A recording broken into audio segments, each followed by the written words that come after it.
దక్ష యజ్ఞం తరువాయి భాగం. వీరభద్రుని రాకను సూచిస్తూ అనేక విపరీతమైన సంఘటనలు జరిగాయి దక్షుడి యజ్ఞవాటికలో. సూర్యచంద్రులు కాంతిహీనులయ్యారు. ఆకాశంలో చుక్కలు నేల మీద పడుతున్నాయి. రక్తమే వర్షాధారంలాగా పడుతోంది. కీటకాలు గాలిలో అటు ఇటు ఎగురుతున్నాయి. యజ్ఞశాల ప్రాంతమంతా భయంకరమైన వాతావరణం ఏర్పడింది. దక్ష ప్రజాపతికి ఎడమ భాగం అదురుతుంది. అగ్నిగుండంలో మిడతలు ఎగిరిపడుతున్నాయి. అగ్నిలో నుంచి పొగలొస్తున్నాయి. అక్కడ ఉండే వారు పారిపోవడం ప్రారంభించారు. వీరభద్రుడు, అతడి సైన్యం, రుద్రగణాలు యజ్ఞవాటికలో ఉన్న వారినందరినీ భయపెడుతున్నారు. వీరభద్రుడు ఉగ్రంతో దక్షుడి తల నరికాడు. ప్రచండంగా నృత్యం చేస్తూ యజ్ఞశాలంతా విధ్వం చేసినందుకు భద్రకాళితో సహా ఆనందిస్తున్నాడు వీరభద్రుడు. ఇంతలో దక్షుడు భార్యలంతా వచ్చి శాంతించమని వీరభద్రుని సూత్రం చేశారు. యజ్ఞ సంహారం పూర్తి చేసిన వీరభద్రుడు శివుడి వద్దకు వెళ్ళి నిలబడి నమస్కరించాడు.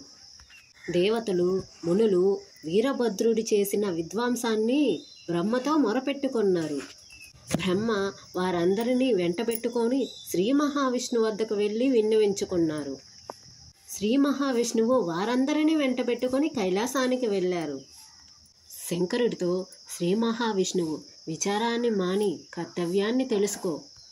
దక్షుడి యాగం పూర్తి కాకపోతే లోకమంతా కరువు కాటకాలతో నశించిపోతుంది. కనుక నువ్వే ఆ యాగాన్ని పూర్తి చేయాలి అన్నాడు. విష్ణువు మాటను అంగీకరించిన శివుడు రుద్రగణాలతో దక్షుడి యజ్ఞవాటికకు వెళ్ళి దక్షుడి శిరస్సు కోసం వెతికారు. అతడి తల కనపడలేదు. అందువల్ల ఉత్తర దిక్కున నిద్రిస్తున్న ఏ జీవి తలనైనా తీసుకురమ్మని పంపించారు. వారు ఒక గొర్రె తలను తెచ్చారు. శివుడు ఆ తలను దక్షుడి మొండెంకు అతికించాడు. వెంటనే దక్షుడు బ్రతికాడు. లేచి అగ్నిని రగిల్చి యాగాన్ని పూర్తి చేశాడు. త్రిమూర్తులు అక్కడే నిలబడ్డారు. శివుడిని దూషించినందుకు నాకు ఈ పరిస్థితి వచ్చిందని క్షమించమని శివసూత్రం చేశాడు దక్షుడు.